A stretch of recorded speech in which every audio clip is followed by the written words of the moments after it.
बिस्मिल्लाहिर्रहमानिर्रहीम। स्टार्ट करते हैं जितोई के चैप्टर नंबर 10 की पार्ट 3 वीडियो। इस वीडियो में हम बात करेंगे कंजेनिटल या फिर डेवलपमेंटल कैटरेक्ट की। अब कंजेनिटल कैटरेक्ट नाम से ही ज़ाहिर है कि ये बर्थ के ऊपर प्रेजेंट होगा। So it is a opacification of crystalline lens which is present at birth या फिर अर्ली चाइल्डहुड के अंदर भी हो सकता है। अब ये जो कंजेनिटल कैटरेक्ट है ये 2/3 ऑफ केसेस में बायलैटरल होता है और ये ऑटोसोमल डोमिनेंट कंडीशन होती है। अब यूनिलैटरल अगर होगा तो मोस्टली यूनिलैटरल के जो केसेस होते हैं ना वो स्पोरेडिक होती हैं, जिसमें कोई भी फैमिली हिस्ट्री या सिस्टेमिक डिजीज़ की हिस्ट्री नहीं होती और जो अफेक्टेड इन्फेंट होता है वो हेल्दी होता है। अब इसकी कुछ क्लिनिकल टाइप्स आती हैं जिसको हम मॉर्फोलॉजिकल क्लासिफिकेशन भी बोलते हैं। अब मॉर्फोलॉजिकल क्लासिफिकेशन का नाम से ही मतलब है कि मॉर्फोलॉजी की बेस पे हम इसको कुछ क्लासेस या टाइप्स के अंदर पढ़ते हैं। सबसे पहली टाइप आती है कैप्सूलर। अब हमें पता है कि जो लेंस होता है उसको कैप्सूल ने सराउंड किया होता है, तो अगर ये वाला कैप्सूल अगर कंजेनिटल इन्वॉल्व होगा तो उसको हम कहेंगे कैप्सूलर कैटरेक्ट। ये एंटीरियर भी हो सकता है और पोस्टीरियर भी हो सकता है। अगर ये एंटीरियर कैप्सूल को इन्वॉल्व कर लेगा तो एंटीरियर कैप्सूलर हो जाएगा और पोस्टीरियर को इन्वॉल्व कर लेगा तो पोस्टीरियर कैप्सूलर हो जाएगा। उसके बाद आते हैं पोलर। अब पोलर कौन से होते हैं कि अगर एंटीरियर पोल ये एंटीरियर पोल होता है और ये पोस्टीरियर पोल होता है, अगर ये वाले पोल्स इन्वॉल्व हो जाएं तो पोलर कैटरेक्ट होता है। उसके बाद आता है सुचरल। अब इसमें ये क्यों लिखा है पोलर के अंदर सेंट्रल पार्ट क्यों लिखा है, क्योंकि जब हम आगे से देखेंगे तो ये एंटीरियर पोल होगा वो हमें सेंटर में ही नजर आएगा ना, तो जाहिर सी बात है हम इसको सेंट्रल पार्ट ऑफ कैप्सूल बोलेंगे। फिर आएगा सुचरल कैटरेक्ट। सुचरल कैटरेक्ट जब हम सर्जरी के बाद सुचर लगाते हैं anterior posterior Y shape suture, तो उसमें अगर ओपेसिफिकेशन आ जाए तो उसको हम कहेंगे सुचरल कैटरेक्ट। उसके बाद आता है न्यूक्लियर। न्यूक्लियर हमने कहा था कि जो सेंट्रल पोर्शन होता है न्यूक्लियस वाला, अगर इसके अंदर ओपेसिफिकेशन हो गई है तो हम इसको कहते हैं न्यूक्लियर कैटरेक्ट। नेक्स्ट आता है लेमिनल या फिर जोन्यूलर। अब लेमिना ना बेसिकली एक पर्टिकुलर पोर्शन या फिर एक पर्टिकुलर लेयर ऑफ लेंस को कहते हैं। अगर पर्टिकुलर लेयर या फिर particular lamina of lens involve हो जाए तो उसको हम लेमिनल या फिर एक जोन्यूल जोन कोई लेंस का इन्वॉल्व हो गया तो उसको हम लेमिनल या फिर जोन्यूलर कैटरेक्ट बोलते हैं। ये मोस्ट कॉमन टाइप होती है कैटरेक्ट की, जो कि विजुअल इम्पेयरमेंट भी कॉज करती हैं।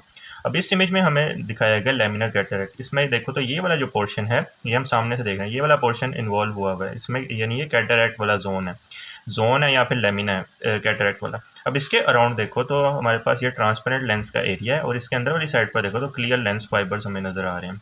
तो वो यही बात डिस्कस करें कि इसके एक तो सर्कुलर लेमिना होता है, ये सर्कुलर लेमिना में नज़र आ रहा है और इसके बाहर वाली साइड पर transparent lens fibre lens area और अंदर वाली साइड पर हमें क्लियर लेंस फाइबर्स नज़र आ रहे होते हैं।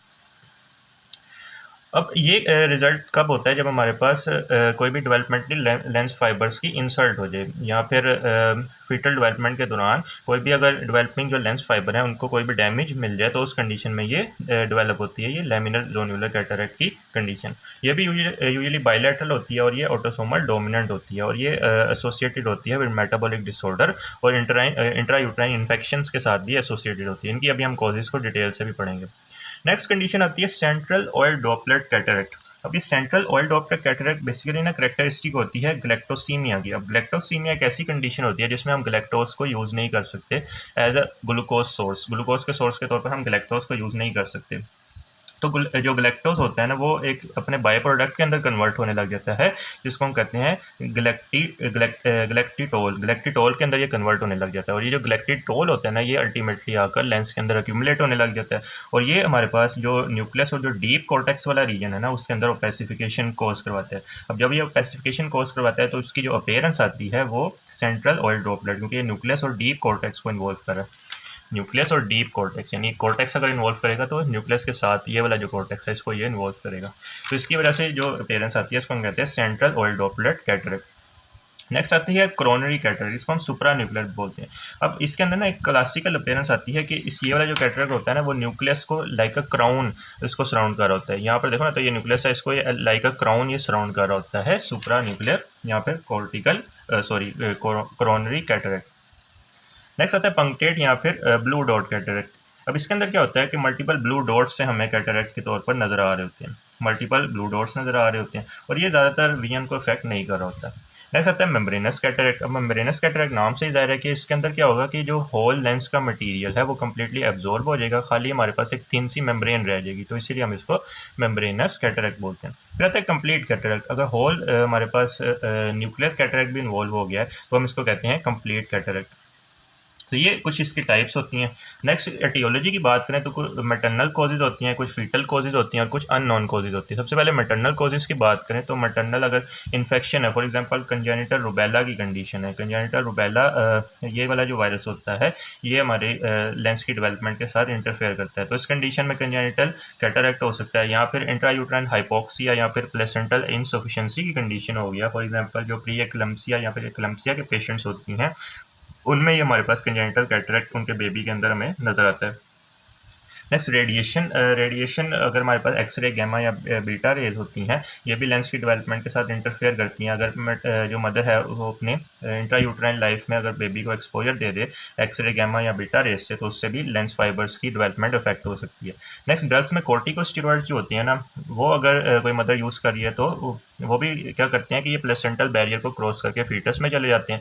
अब फीटस में ना ये जो वाटर की ट्रांसपोर्ट और जो आयंस वगैरह की ट्रांसपोर्ट हो रही होती है ना लेंस के अंदर उसको जाकर ये इफेक्ट कर रहे होते हैं कॉर्टिकोस्टेरॉइड, जिसकी वजह से लेंस की डेवलपमेंट इफेक्ट होती है। नेक्स्ट आता है एंडोक्राइन डिसऑर्डर्स में डायबिटीज़ मेलाइटस होता है। इसमें ना सोर्बिटॉल की प्रोडक्शन ज़्यादा हो जाती है। अब सोर्बिटॉल जो है वो लेंस के अंदर एक्यूमुलेट होने लग जाता है जिसकी वजह से हमारे पास कैटरैक्ट की फॉर्मेशन होती है। तो ये कुछ कॉजेज होती हैं maternal infection, intrauterine hypoxia, radiation, drugs and endocrine disorders.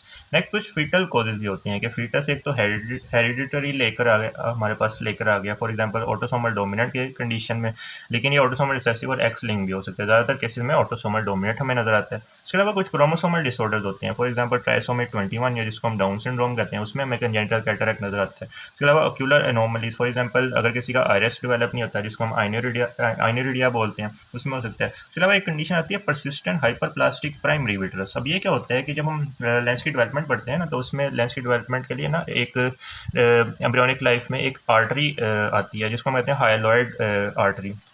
ये हाइलॉइड आर्टरी ना टेम्पोरली डेवलप होती है जो कि लेंस को प्रोवाइड कर रही होती है न्यूट्रिशन। अब उसके बाद ना जब डेवलपमेंट कंप्लीट हो जाती है तब ये वाली जो हाइलाइट वेसल्स होती हैं ये रिग्रेस हो जाती हैं। फिर बाद में जो न्यूट्रिशन सप्लाई होती है वो एक्वस वगैरह से मिल रही होती है, एक्वस ह्यूमर से मिल रही होती है। सो अगर ये वाली आर्टरी जो हाइलाइट वेसल्स होती हैं ये परसिस्ट कर रही हैं तो इस वजह से ये वाली कंडीशन डेवलप होती है जिसको हम कहते हैं परसिस्टेंट हाइपरप्लास्टिक प्राइमरी विट्रस। सो इस कंडीशन में भी हमारे पास लेंस के अंदर ओपेसिफिकेशन नज़र आती है। मेटाबॉलिक डिसऑर्डर्स से हो सकता है, फॉर एग्जांपल अमाइनो एसिड या गैलेक्टोज ग्लूकोज वगैरह के अगर मेटाबॉलिज्म्स ख़राब हुए हैं, सो फॉर एग्जांपल गैलेक्टोसीमिया की कंडीशन, हाइपोग्लाइसीमिया, हाइपोकैल्सीमिया की कंडीशन भी कॉज कर सकती है और लोवी सिंड्रोम भी इसको कॉज कर सकता है। लोवी सिंड्रोम में बेसिकली ना अमाइनो एसिड का मेटाबॉलिज्म ख़राब हुआ होता है। नेक्स्ट ट्रोमा, फोर्सेप्स डिलीवरी के दौरान कोई भी अगर ट्रोमा आ गया आई के अंदर तो उस कंडीशन में अगर वो लेंस को डैमेज कर सकता है तो उस कंडीशन में भी हमारे पास कंजेनिटली कैटरैक्ट डेवलप हो सकता है। सो फीटल कॉजेज में हमने हेरिडिटरी कॉजेज पढ़ी, क्रोमोसोमल पढ़ी, ऑक्यूलर पढ़ी, मेटाबॉलिक और ट्रोमा की कंडीशन पढ़ी। नेक्स्ट अननोन कॉजेज आती है, इसमें स्पोरेडिक कैटरैक्ट आते हैं जिसकी कोई भी कॉज हमें पता नहीं होती। नेक्स्ट क्लिनिकल फीचर्स क्या होंगे कि हमें क्या पेशेंट आके खुद तो नहीं बताएगा, उसके पेरेंट्स क्या बताएंगे। पेरेंट्स ये बताएंगे कि इसको ना सही तरह से नज़र नहीं आ रहा। उसके अलावा इसकी आँख के ऊपर जब रोशनी पड़ती है ना तो हमें वाइटिश सा ऐसे ये वाइटिश सा हमें नज़र आ रहा होता है, प्यूपिल के एरिया में वाइटिश सा रिफ्लेक्स नज़र आ रहा होता है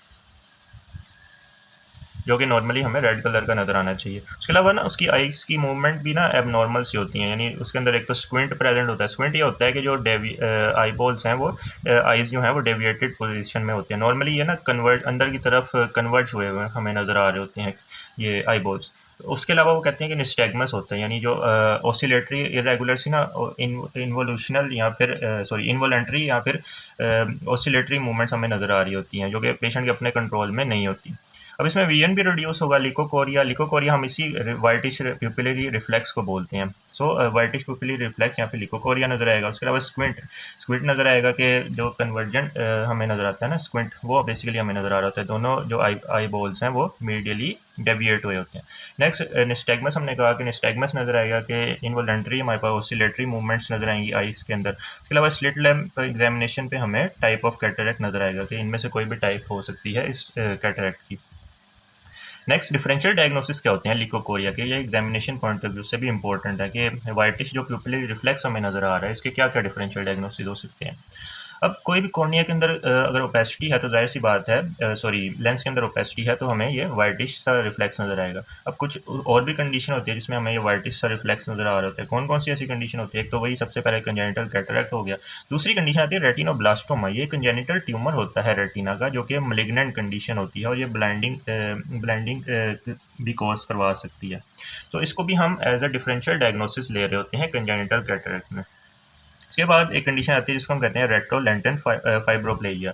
ये भी एक रेटिनोपैथी होती है जिसके अंदर ना ऑक्सीजन की टॉक्सिसिटी की वजह से वास्कुलर ग्रोथ हो जाती है बिहाइंड द लेंस, यानी लेंस के पीछे वाली साइड पे ना वास्कुलर ग्रोथ हमें नज़र आती हैं। तो उसकी वजह से भी जो रेटिना की इमेज बननी होती है जिसकी वजह से रेडिश नॉर्मल रिफ्लेक्स होता है ना, तो वो नहीं बनेगा, तो आगे वाली साइड पर हमारे पास वाइटिश सा रिफ्लेक्स बन जाएगा। Next anterior persistent hyperplastic primary vitreous एक कंडीशन होती है जिसको हमने यहाँ पे डिस्कस किया ना कि हाइलाइट वेसल्स होती हैं वो परसिस्ट कर जाएं, तो उसकी वजह से वाइटिश मैस हमें नज़र आता है इस रिफ्लेक्स के अंदर। फिर अब एक डिजीज़ होती है कोर्स डिजीज़। कोर्स डिजीज़ में क्या होता है कि कंजेनिटल रेटिनल वास्कुलर एबनॉर्मेलिटी होती है जिसके अंदर जो वेसल्स होती हैं ना, जो कि रेटिना को सप्लाई कर रही होती हैं, उनके अंदर लीकेज आ जाती है और लीकेज के रिजल्ट में क्या होता है कि एक्सुडेट बनता है और रेटिना की डिटैचमेंट भी हो जाती है। सो लीकेज के रिजल्ट में एक्सुडेट बनता है और रेटिना की डिटैचमेंट हो जाती है। ये कोर्ट डिजीज़ होती है। नेक्स्ट आता है एंडोप्थेल्माइटिस। इसमें क्या होता है कि जो इंट्राओक्यूलर कैविटी होती है ना, उसकी इन्फ्लेमेशन हमें नज़र आती है, तो एंडोप्थेल्माइटिस की कंडीशन में हो सकता है। उसके अलावा टॉक्सोकेरियल जो टॉक्सोप्लाज्मा गोंडी होता है ना, उसकी कंडीशन में भी हमारे पास जो ग्रेनुलोमा बनता है वो भी ये कॉज करवा सकता है लिकोकोरिया। सो कंजेनिटल कैटरैक्ट में नजर आता है, रेटिनोब्लास्टोमा में, रेट्रोलेंटल फाइब्रोप्लेजिया में, anterior persistent hyperplastic primary vitreous में, कोर्ट डिजीज में, एंडोप्थेल्माइटिस में, टॉक्सोकेरियल ग्रेनुलोमा में। अब आपसे इनकी डिटेल तो नहीं पूछते होते, बस आपको इनके मेनली नाम ही याद होने चाहिए कि क्या क्या डिफरेंशियल डायग्नोसिस हमें चाहिए होती हैं जब हम कंजेनिटल कैटरैक्ट को रूल आउट कर रहे होते हैं। सो अगर मेलिग्नेंट कंडीशन है तो इस चीज़ को रूल आउट करना बहुत ज़्यादा ज़रूरी है, क्योंकि अगर ये रेटिनोब्लास्टोमा अर्ली स्टेज पर डायग्नोस हो जाए तो हम इसको जल्दी से जल्दी ट्रीट कर सकते हैं, लेकिन अगर ये जल्दी डायग्नोज ना हो तो ये ब्लाइंडिंग कॉज कर सकता है। नेक्स्ट ओक्यूलर असेसमेंट हम इसके अंदर क्या करते हैं कि हम एक तो डेंसिटी देखेंगे कि कितनी डेंसिटी का कैटरैक्ट है, उसके अलावा उसकी मॉर्फोलॉजी देखेंगे, जो हमने यहाँ पर सारी क्लासिफिकेशन पढ़ी है। सो डेंसिटी और मॉर्फोलॉजी देखेंगे और ये हम ना जो चाइल्ड की विजन होती है उसकी बेस पे हम इसको नोट कर रहे होते हैं। इसके अलावा हम पेशेंट की फंडस का एग्जामिनेशन करेंगे, रेटिनोस्कोपी देखेंगे, क्योंकि रेटिना की कंडीशन में भी हमने कहा था ना लुकोकोरिया वगैरह हो सकता है, तो फंडस एग्जामिनेशन और रेटिनोस्कोपी इसलिए ज़रूरी होता है। उसके अलावा अगर टोटल कैटरैक्ट है ना तो हम बी स्कैन अल्ट्रासोनोग्राफी भी करवाते हैं। बी स्कैन अल्ट्रासोनोग्राफी बेसिकली जो रेटिना डिटैचमेंट या रेटिनोब्लास्टोमा की कंडीशन होती है ना उसके लिए ज़रूरी होता है। उसमें हम पोस्टीरियर सेगमेंट जो होता है ना आई बॉल का, उसको असेस कर रहे होते हैं। उसके अलावा आता है ए स्कैन अल्ट्रासोनोग्राफी। ये हम जो एक्सियल लेंथ होती है ना, axial length of two eyes, उनको कंपेयर करने के लिए हम कर रहे होते हैं। एक्सियल लेंथ ये वाली लेंथ होती है। So axial length of two eyes को कंपेयर करने के लिए हम ए स्कैन करते हैं। ए इसको ऐसे याद रखना, ए से हमारे पास एक्सियल हो रहा है, तो axial length of two eyes को कंपेयर करने के लिए हम ये ए स्कैन परफॉर्म करते हैं। उसके अलावा इंट्राओक्यूलर प्रेशर को भी हम नोट करते हैं। नेक्स्ट आती है laboratory investigation. Urine analysis perform करते हैं कि हमारे पास जो गैलेक्टोसीमिया या फिर लोवे सिंड्रोम है उसको रूल आउट कर सकें। उसके अलावा सीरम बायोकेमिस्ट्री परफॉर्म करते हैं जिसकी वजह से हम डायबिटीज़, हाइपोकैल्सीमिया, फॉस्फोरस, इन सारे सब जो मेटाबोलाइट्स हैं इनके लेवल्स को बॉडी के अंदर चेक कर सकें। उसके अलावा हम सीरोलॉजिकल टेस्टिंग करते हैं कि हम एंटीबॉडीज़ को देखें अगेंस्ट टॉर्च इन्फेक्शन। टॉर्च कौन कौन सी होती हैं? एक टी ओ से हमारे पास टॉक्सोप्लाज्मा होता है, उसके अलावा आर से रूबेला होता है, सी से साइटोमेगालो होता है और एच से हमारे पास हर्पीस सिम्प्लेक्स होती है। तो इनके अगेंस्ट हमारे पास अगर एंटीबॉडीज़ प्रेजेंट हैं तो हम उसको डिटेक्ट कर लेते हैं सीरोलॉजिकल टेस्टिंग के थ्रू। नेक्स्ट इसका ट्रीटमेंट क्या आता है कि इसके अंदर ना हम रिमूवल ऑफ कंजेनिटल कैटरैक्ट, उसकी एक तो टाइप पे डिपेंड करेगा किस टाइप का है, उसकी डेंसिटी और एज ऑफ पेशेंट पे डिपेंड कर रहा होता है।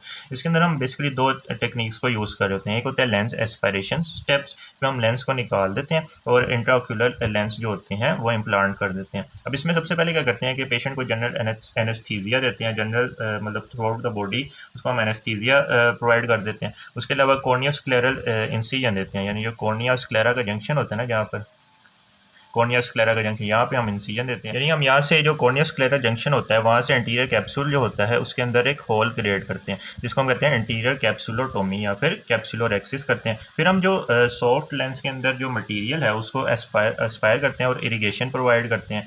उसको ना बैलेंस करते हैं सॉल्ट सोल्यूशन से। फिर हम पोस्टीरियर कैप्सूलोटमी करते हैं, पोस्टीरियर कैप्सूल के अंदर भी होल क्रिएट करते हैं। फिर पोस्टीरियर कैप्सूल के अंदर से हम जाते हैं विट्रस के अंदर, और जो एंटीरियर विट्रस वाला पोर्शन होता है ना उसको हम निकाल लेते हैं, यानी एंटीरियर विट्रेक्टमी कर लेते हैं ताकि जो पोस्टीरियर कैप्सूल ओपेसिफिकेशन है उसको हम प्रिवेंट कर सकें। फिर हम इंट्राओक्यूलर लेंस को इम्प्लांट कर देते हैं पोस्टीरियर चैम्बर के अंदर। जनरली जो इंट्राओक्यूलर लेंस होती है ना वो ओवर 2 ईयर्स ऑफ एज के बच्चों को हम दे रहे होते हैं। और उसके अलावा जब उनकी जो ओक्यूलर ग्रोथ है वो कंप्लीट होगी और यूनिलैटरल कैटरेक्ट में भी हम इसको इंट्राओक्यूलर लेंस को दे रहे होते हैं।